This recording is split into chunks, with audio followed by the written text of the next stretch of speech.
जनताले जो सम्मान दियो त्यो पडोसी देशहरूले पनि सम्मान दिने क्रम बनेको अहिले भारतमा भयो। त्यसै गरी अरू देशले पनि यस्तै गरी गर्नेछ भन्ने विश्वास छ। जनताको जनाधार नै यो त सर्वोपरि हो। त्यसकारण म त जनता द्वितीय मतको साथमा सरकार ल्याउने व्यक्तित्व भनेको रविजी हो। त्यसकारण उहाँको सम्मान भएको म महसुस गरेको छु। धन्यवाद। त दर्शकबिन देख्न सक्नुहुन्छ निकै आशावादी पनि छन्। उहाँहरूले पटक पटक आवाज उठाउँदै आउनु भएको छ। नमस्कार। नमस्कार नमस्कार हजुर। आज अब रवि लामिछानेले सम्बोधन प्रवासी नेपालीहरूलाई गर्दै हुनुहुन्छ, के कस्तो सम्बोधन गर्नुलाई? किनभने पछिल्लो समय भारतसँग एकदमै प्रधानमन्त्रीसँगको कुराकानीमा समेत नेपालीहरूको समस्या लिएर आउनुहोस् कुरा गर्नु भन्नुभएको छ। आज के भन्नुहुन्छ उहाँलाई त अब हाम्रो इन्डियाको समस्या मेन यहाँ जनताको समस्या बताउने और उहाँले उहाँको सुन्ने, हामीले आफ्नो समस्या बताउने, उहाँले समाधान के गर्न सक्नुहुन्छ उहाँको सुन्ने हो। हामीले खालि सुन्ने। एकदमै ठुलो सङ्ख्यामा दर्शकहरू देखिनु भएको छ।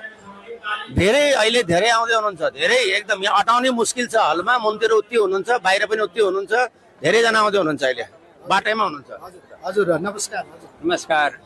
कस्तो लाग्दैछ आज प्रवासी नेपालीहरूलाई स्वयं सम्बोधन गर्दै हुनुहुन्छ रवि लामिछाने? हामीलाई यति खुसी लागेको छ कि हाम्रो देशका एक नयाँ युवा ऊर्जावान सहनशीलका पराकाष्ठा हुनुहुन्छ हाम्रा आदरणीय रवि लामिछानेजी। उहाँको जुन भिजन छ देश बनाउने, कानुनलाई जनताको समक्ष बनाउने, जनता उपयोगी कानुन बनाउने र देशलाई विकास गर्ने, अगाडि लाने, भ्रष्टाचार मिटाउने जो भिजन छन् उहाँका, त्यसको समर्थनको लागि उहाँको उत्साह अझै बढोस्, त्यसको लागि हामीहरू उहाँलाई सुन्न आएका छौँ। धन्यवाद।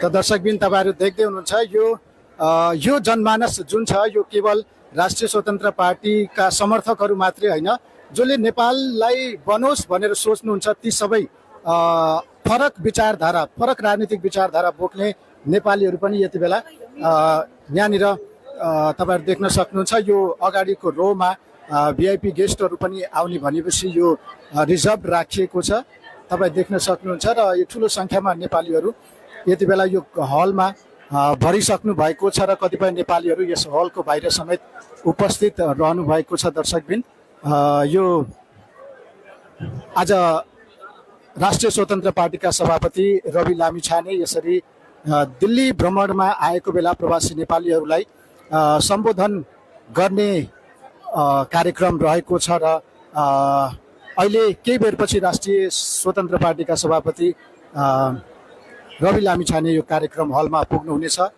र प्रवासी नेपालीहरू